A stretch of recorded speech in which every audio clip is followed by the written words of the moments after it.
Yeah, I've not worked with a wheelchair player before, and I would have a little bit of anxiousness on it of like, well, I won't know what to do. I won't know how to working with a person.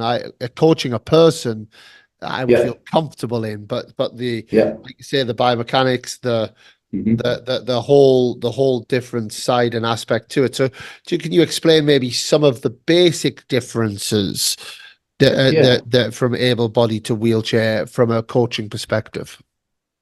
Yeah, so fortunately, I was able to come in here at the NTC and coach alongside the wheelchair tennis team, who have an abundance Yeah, of knowledge of wheelchair tennis. So it's not like I was coaching Alfie down at my club with no one else there to assist me. So I had those guys around me. Plus, Alfie was a fully grown adult when I started coaching him, and he's still a fully grown adult now. So I could just ask him questions yeah, without worrying about it looking like I didn't know what I was talking about. It's okay yeah, to ask questions. So what I very quickly learned was I was probably going to ask him more questions that I would have asked than I would have asked a junior player, because whilst I may have had a thought on why he played a certain shot or made a certain decision, I needed to hear from him as to why he may have, because there could be a very simple reason as to why he did, because of the limitations of being in a wheelchair. Obviously, as most of the public now know, the ball can bounce twice.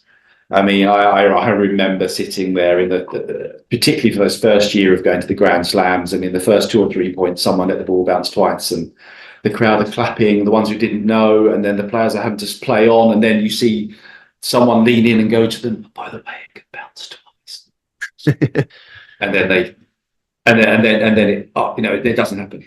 But more people know now the ball can bounce twice, so you can choose for the ball to bounce twice, and only the first bounce has to be in the court. The second bounce can be outside of the court. And then there's just the way they move the chair when hitting a ball, whether the chair then turns in, and with that it's like the body rotating, or whether they may hit and turn the chair out on the backhand side.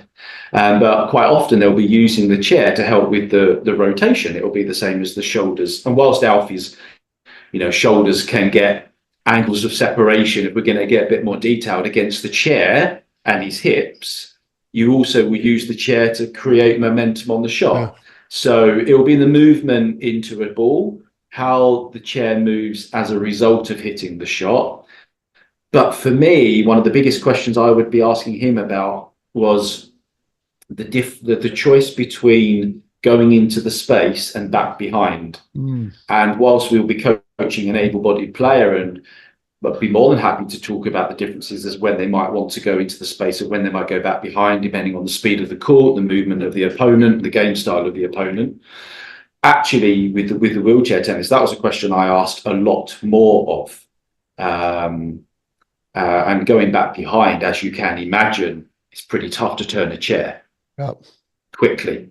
So, but I would always ask, rather than jumping and go, why didn't you go space on that ball? There's definitely an opportunity to go space. In the earlier days, it would be more to ask him why he didn't, and then he would tell me. yeah, They definitely play line a bit more. I don't think we would coach many patterns of play where the players go line. We yeah, do a lot of cross court, change direction down the line. But these guys will go line for quite a few balls before maybe looking to open it up, just because you can have a bit more success because of how the players turned after hitting the shot. But I wasn't brought in to teach Alfie how to move a chair.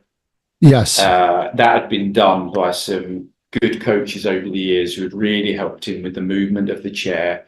I was working on decision making, or going and taking time away from the opponent, when he might use a slice, when he might drive the backhand, when is it right to play middle, when is it right to break trams, serving spots, anything that I would have done with an able-bodied yeah, junior. But I just would have considered other factors more and asked him before jumping in. okay.